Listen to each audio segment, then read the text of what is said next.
Welcome to Bangkok Chit Chat. This is the Hua Hin Report. We have Richard Buckle down in Hua Hin, who's going to join us in a second. And so let's just go straight to Richard. Hi Richard, how are you?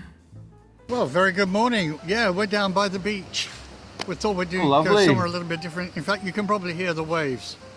So there you go. That's what all the noise is. Nice. I have a guest. I have a guest, David Watson. And David runs a publication called the Royal Coast Review, which is an excellent news publication local to Hua Hin, Cham, from Peterborough all the way down the coast, basically. Good morning, Andrew. Good morning. Actually, David, I had a look at your site, and very interesting. I was especially interested about Cham, and your report on Cham and how it's basically a jewel that's been hidden and maybe not marketed properly. So very interesting. If anyone wants to have a look, I'll add the link in the description. But very good article. Enjoyed it. Thank you. Okay. Well, I have a vested interest because I actually live in Cham. It's a little bit close to my heart, shall we say. Right. Okay. So, David, Richard, over to you. What's been happening? Well, what's been happening? Actually, quite a lot's been going on. There've been a lot more people, I think, here over the past few weeks. Certainly at the weekends, a lot of the hotels have reached 100% occupancy Friday, Saturday, Sunday. Maybe the Bangkok crowd coming down, and there are a few more international people here as well, but not many still. But I think generally there's been a bit more of a buzz. But of course, there's also been quite a lot of concern about COVID and the fact that things might change, as we know. So we've got a list of things that are going on here, and David's covered most of them. For one point I know you were interested in was this new hop-on, hop-off bus service. Yes, that is very interesting. And the reason is because there's nothing more annoying when you go down to Hua Hin and you're away from the village area, that kind of central area, and sometimes the prices you get is just ridiculous. You do 150, 200 baht to go from your hotel. I mean, for example, if I was at the Banyan, it was a nightmare to get anything to come to you, and it cost a fortune. You just felt, probably it was quite justified, you just felt there was a little bit of a rip-off there. So I think having this hop-on, hop-off is a fantastic idea. Maybe you can explain a little bit more about it. Yeah, well, it's been under trial for, it just started this last weekend, and they're just running it mainly at the weekends, just for a little while, I think. The idea is that you pay 300 baht, and that 300 baht will last you for the week, and then you can hop on and off the bus as frequently as you like, or not. But at the moment, there's only one bus, and it comes around every 2 hours, so it's not like it's every 10 minutes or anything. But it does stop off at most of the key places around Hua Hin, starting off at Banyan, at the residents there coming into town. Actually, I think you know more about it. I mean, it stops off at Dusit, Market Village. You're sounding so good there, Richard. And then it goes along. He's doing well. It goes along and sort of zigzags a bit. It'll eventually go past the airport, so you can use it to get out to the airport, and then it'll come back into Hua Hin again. And so it does like a bit of a loop, and it'll come in past the clock tower, go down past Centara Hotel, and then rejoin the Pekasem Road going back down towards Khao Takiab, and then around to Banyan again. So that essentially is the circuit. Am I right? Yeah, more or less? The airport's a very important component of it. The people who are running this are basically part of the Phoenix plan for the airport's future, and so that's very primary in what they're organising.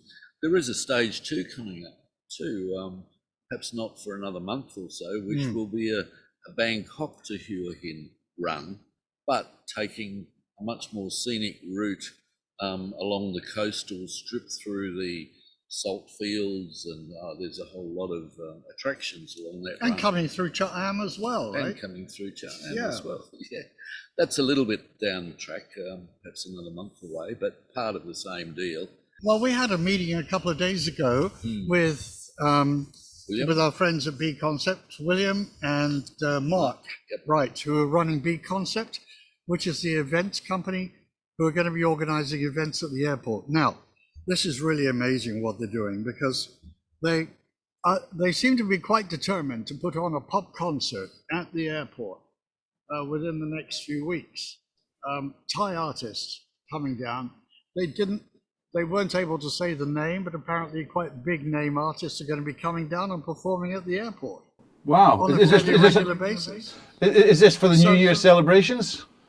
No, this will be into January, won't it? Yeah, it was the 23rd or 4th or something like that of January was the first. Basically, at the airport, there's a parking area for the planes, and there's a hangar that they need to be cleaning up. So they're going to use part of the hangar, and they're going to be serving food, dining tables and stuff, and have a stage with all the lighting and sound kit there for a series of concerts that are going to kick off later in January. That's fantastic. I think that's it's great unbelievable. News. And my point is, hang on a minute, this is an airport. I want to catch an airplane. Will people really get up off their backside and go to the airport? This is my question. Well, if there's no really strange. If there's no flights at the time, it's okay. Well, yeah, there is. It's a novelty. Yeah. AirAsia has actually just announced that the flights between Hua Hin and Chiang Mai are about to resume. I think it's the 14th of January. That's right. Which is greeted with a lot of pleasure by people. You know, a lot of people commute between Hua Hin and Chiang Mai, and I think that'll be really gratefully received that it's back on the map. Let me just make a quick correction. I think the concert is on the 12th of February. The bus service that we talked about has been running at the weekends. I think full service is due to commence on the 22nd of Jan. That was my understanding. So what's happening about? I saw something where the Prachuap governor asked the private sector to suspend New Year celebrations, and that the public sector, they're not having anything down in Hua Hin. What's happening there? What's been the reaction? Well, they had to say that, really, didn't they? You know, it's just one of those things. I think that's a similar scenario to Bangkok, is it not? Yes. Yes. The governor says absolutely no events that are being sponsored by the provincial or the municipal government. But please, private sector, just take it easy a little bit, be outside and things like that. Here, I think, if you do a Facebook browse of the local businesses, there wouldn't be a resort in town that isn't advertising some sort of special event for New Year, but I think they'll be quite subdued. What I was surprised at was, the police, they said they were clamping down on illegal alcohol sales. And the policeman turned around and said, one of the strategies people have been using in restaurants or pub/restaurants is that they've been serving alcohol in coffee cups. Now, I thought that was a revelation. I'd never heard that before. Really? Where have you been? It's been happening for years, for goodness sake. So, yeah, I thought it was interesting that they were doing that. So how are the little pubs? Like in Pattaya, we see that a lot of the original pubs are basically putting tables down and maybe putting a sandwich maker on the counter and getting their license. Is that the similar kind of thing in Hua Hin?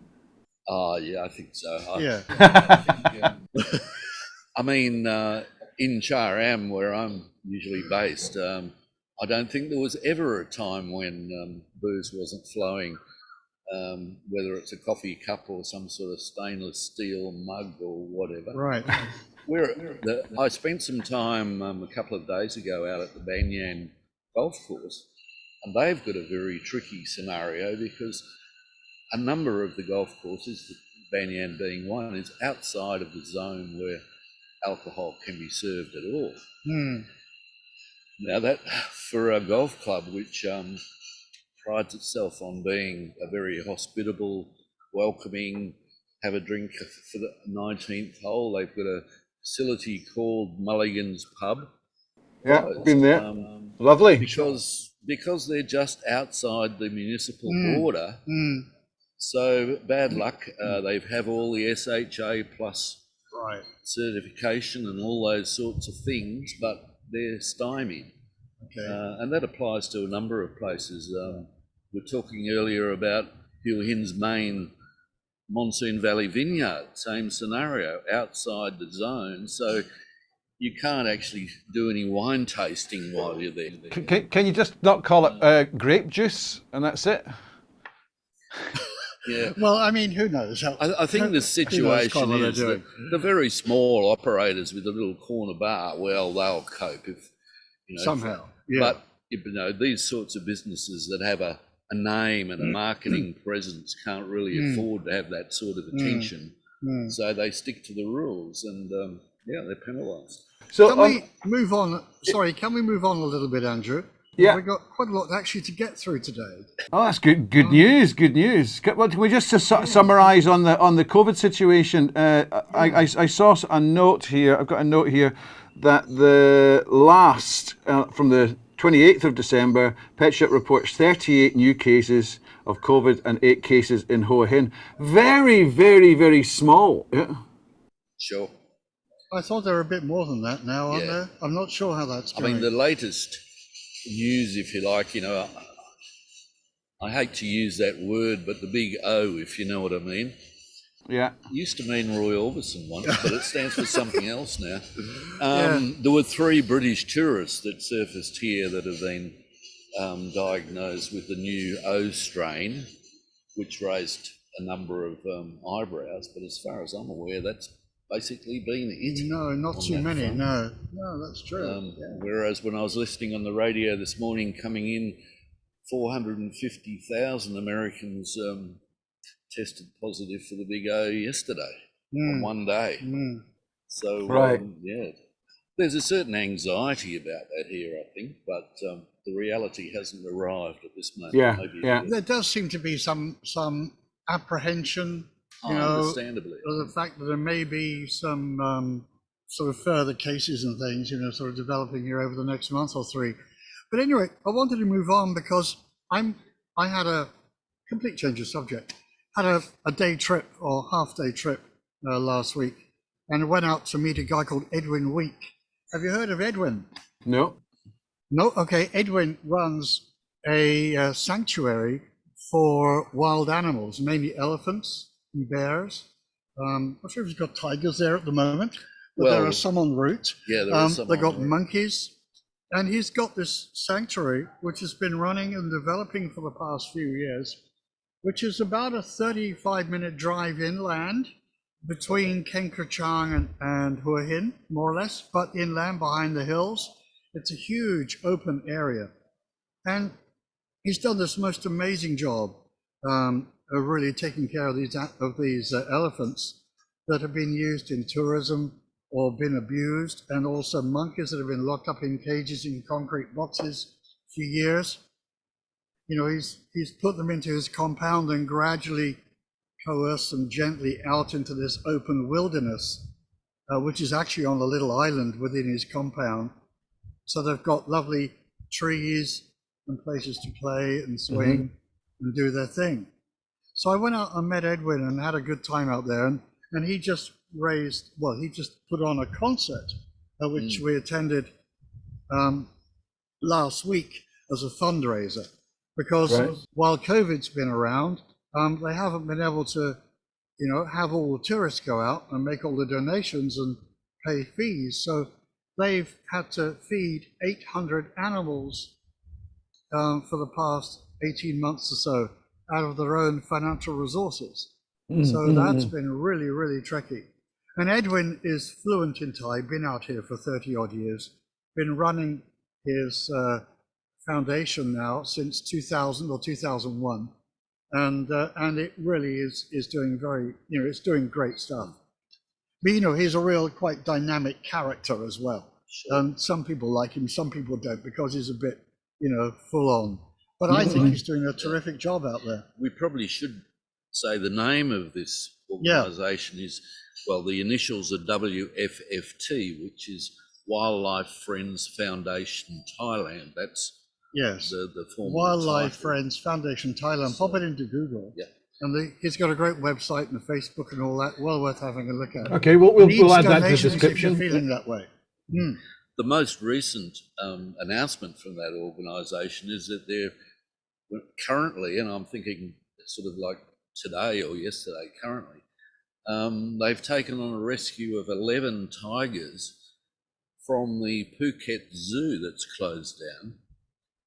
I think there were 2 bears as well, but 11 tigers primarily, which, as you can understand, would be a major undertaking, getting 11 rather large, ferocious animals. Some of them are very mature, some of them are younger, and bringing them all the way to Phetchaburi, where they're probably the luckiest tigers in captivity, because where they're heading is a wide open space as close to nature as you can possibly. Well, looks as they're going to have lots of friends to play with. Yeah.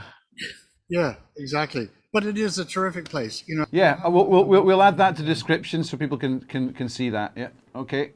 What else have we got? The mayor was in conversation with your competitor, Hua Hin, today. Yeah. And he's been discussing some, what they called infrastructure developments. Well, basically some plans for some new roads, a bit of street lighting, and to develop an area for tourism close to the old railway station.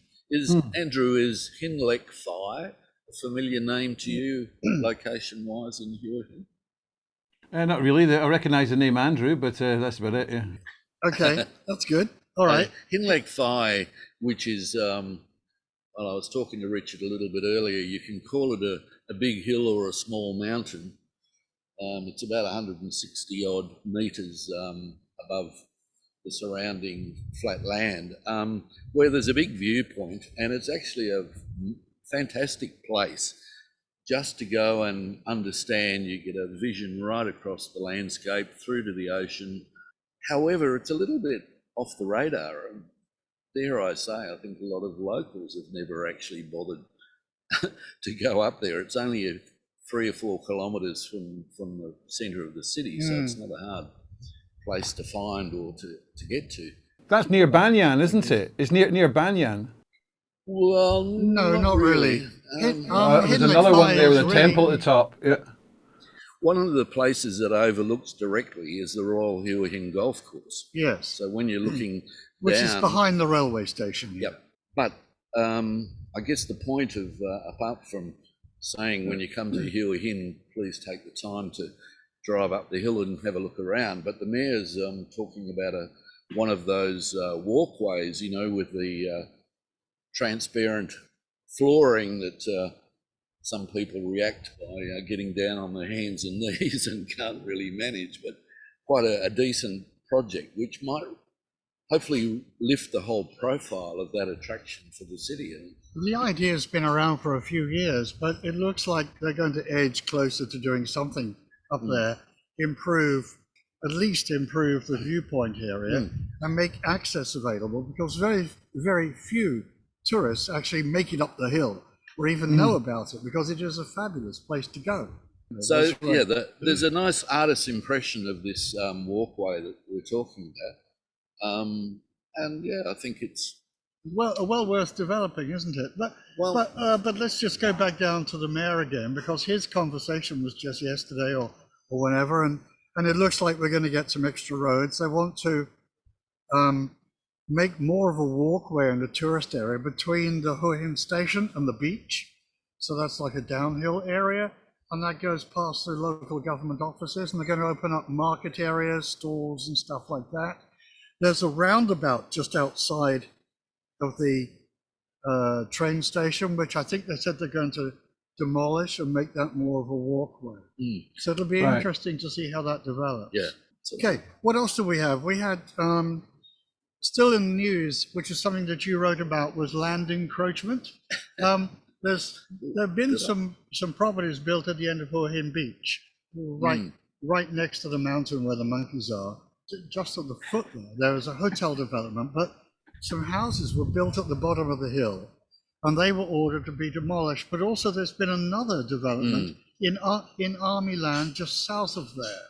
It's And I think you're more familiar with that. Yeah, it's a sort of an ongoing theme, I think, where you have people that have been established in their homes in a small, perhaps smallish community, but without really having title, and perhaps I wouldn't want to use the word illegally, but certainly not legally sanctioned. The one in Kotakia that Richard's talking about is believed to be, or alleged to be, encroaching on Forest Department land, which controls that area. The other more recent case is on Army land, Fort Tannerat, which is near Pranbury from here. They want to use the land for some sort of munitions training, live munitions, and lo and behold, there's 300 odd people living in that area. And some have been living there for 50 years. Yes, but it's very similar even in Bangkok down near Klong Toa area. I had a house there, and what it is land. You pay a peppercorn amount, but it's always belonging to the government or the crown. Yeah, it's crown property. Yeah, yes. So you have no right to build on there, but people sell it. Yeah, they sell that like knowing the risk. So anyone that's built something there, if they don't have the chanot, then they know fine well they're open to risk. Yeah, they're just gambling in the fact it isn't claimed. Yeah. Yeah, right. They're very vulnerable indeed. I think the one on the army camp was a little bit, the message wasn't delivered in perhaps the most courteous way. It would seem they suggest that one day a soldier arrived and pinned up a notice on the side of the wall saying you got 30 days to get out, to move, without sort of discussion or any sort of community involvement in that process. So there's a bit of discomfort. So the community is trying to get some negotiation going. Yeah. All right, I'd like to move on just a little bit. Today we're at what's the name of the resort? We're at Laksasuba Hua Hin Resort. Okay, and you can hear all the noise, can't you, behind us? There's a lot of noise. I'm going to move the camera, and I'll turn this around. You can have a quick look. Okay, so see David. This is where we are. This is why it's a bit noisy. Oh, that's nice. Beautiful, isn't it? So it's a beautiful resort area, and you couldn't get any closer to the beach than this. There's a cafe. I was actually thinking about that when you were talking about encroachment. There you go. Well, I mean, Hua Hin has a lot of resort properties that are literally right on the beach. They don't own the beach; it's still a public beach, and people are free to use it. But the direct access, I think that's largely relates to a royal history, where at some stage the properties have been owned by the royal family, or certainly extended royalty, whatever. Yep. Well, Mum Lack, the owner here, is actually just sitting over there.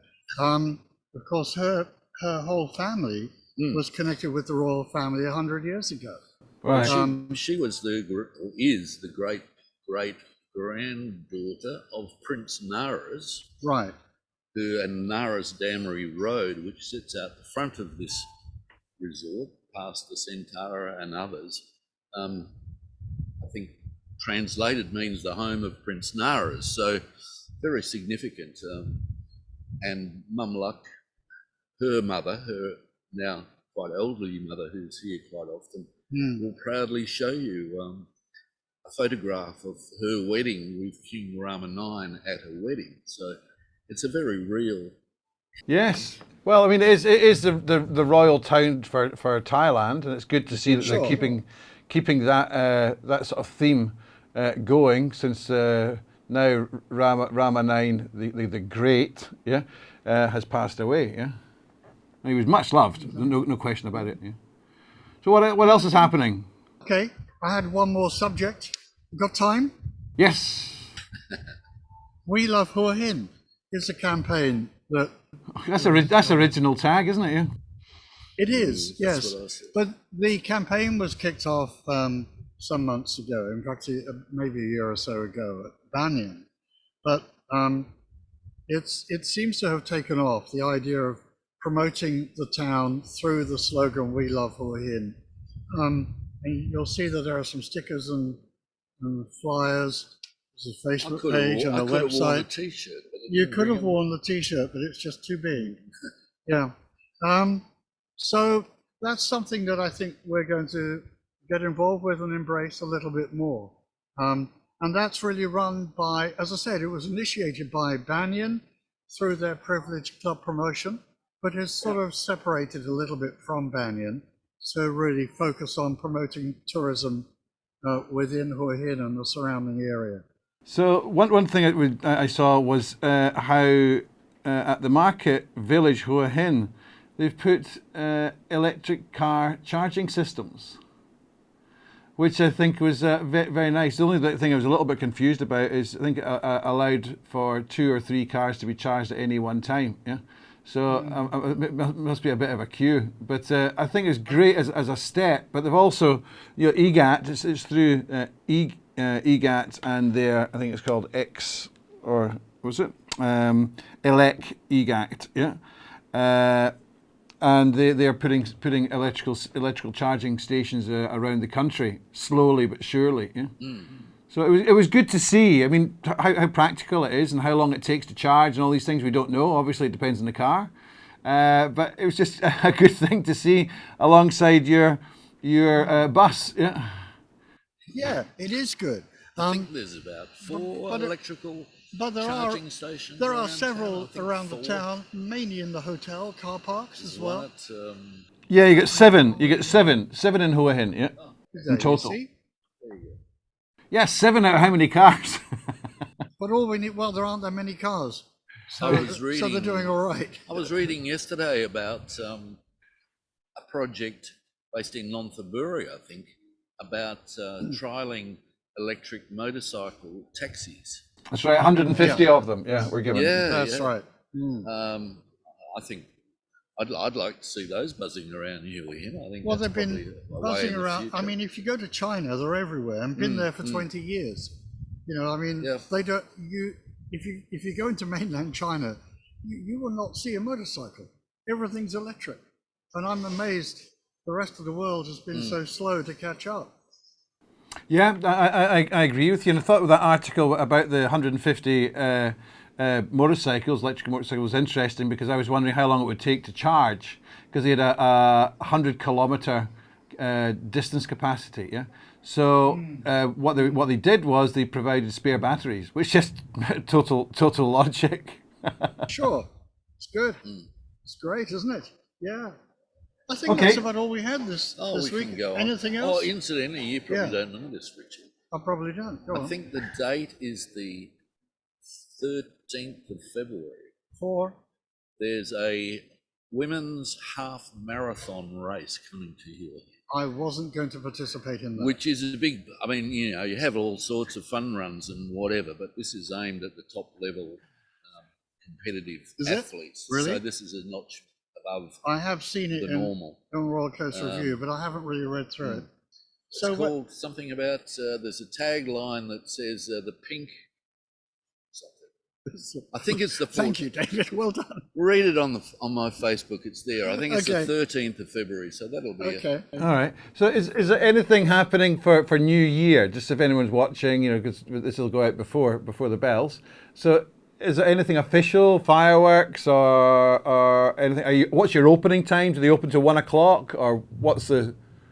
Yep, 1 o'clock is I think you'll find alcohol being served basically everywhere till at least 1 o'clock. But I don't think you'll find. Well, I haven't seen any notice of any sort of official New Year countdown type scenario. No, there's no central one. No. And I think the provincial governors probably put a stymie on. Right. Okay. All right. That's great. Well, yeah. And we should probably say, season's greetings and Happy New Year to you. All the best for the new year. And also our thanks again to Kumam Lak here for allowing us to be here and basically interfere with everybody's holiday. I think we should finish with a quote from John Lennon. Okay? It says, "Happy New Year. Let's hope it's a good one without any fear. There you go. But, All right, I think we'll certainly round off on that one. Yeah, okay. Listen, thanks very much, guys, for coming along, and thank you everybody else for watching. Have a great New Year and a Merry Christmas, which you've already had, I hope. And we'll be back next week. We've got an interview with Tony Davis, the second part of that interview going out, I think probably today, yeah, and then the final part within the next week. If you haven't subscribed, please subscribe. Please add your comments. We'd love to hear what you've got to say, good and bad. Make them good and polite. Thanks very much. And please share. Right. Have a great new year, and we'll see you in 2022. See you later.